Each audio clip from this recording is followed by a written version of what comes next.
Oh, I think building our own centre. That was fantastic. We went and had a meeting with the then mayor, and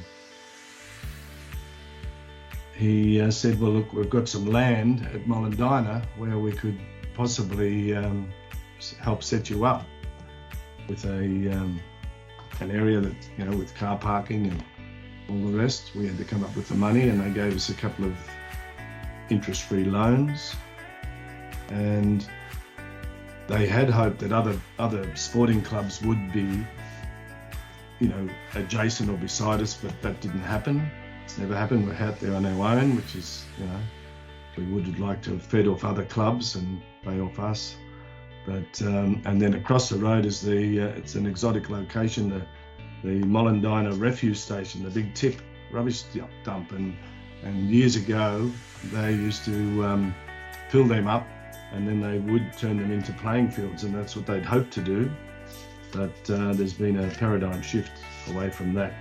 But it was fantastic. And then, of course, when we expanded and made the club twice as big, that was a big day in 2010, I think it was, whereby we had the sports minister there and our local councillor, and it was a great day for the club to be expanding. I have been playing, but not as much as I'd like to. I've had a couple of minor surgeries in the last 12 months, and it slowed me down a bit, but I'm hoping to get back into it very soon. Yeah. We finally, after about 25 years of asking for it, have got a guardrail out the front to stop cars from coming off the road and into our car park. And we had about 5 instances of that over the years, so it was a worry because, you know, kids and anyone can be running around in the car park, and next minute in comes a car through the fence. So we got this done only in the last 6 or 8 months, I think it was done this year. So we're very happy about that. But yeah, we've got plans for other things, and we had a meeting the other night, and one of the best things we ever did at our club was put solar power on the roof to reduce our costs.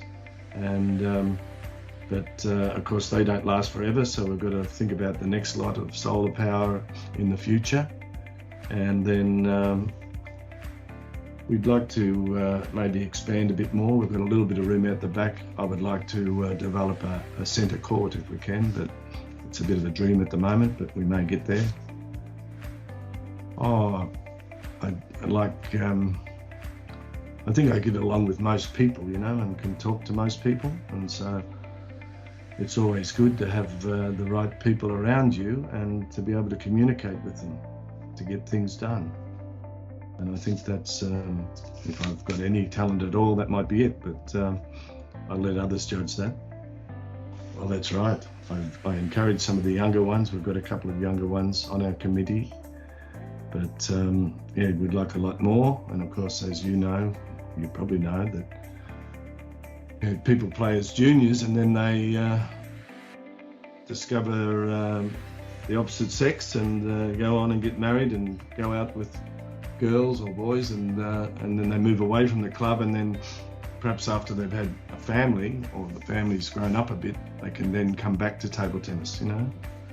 And then it's the same with volunteering. They need to get involved if they can to make the club progress. Yeah. Well, I think it's a great honour for the club, really, and as I said, I've been lucky to be able to work with a lot of great people on different committees over the years. And yeah, as I said, I was inspired by people like Agnes and Barry Herbertson, Sam Binstead, and Robert Matheson, these sort of people that have been at the club and just help it grow, you know. It's fantastic.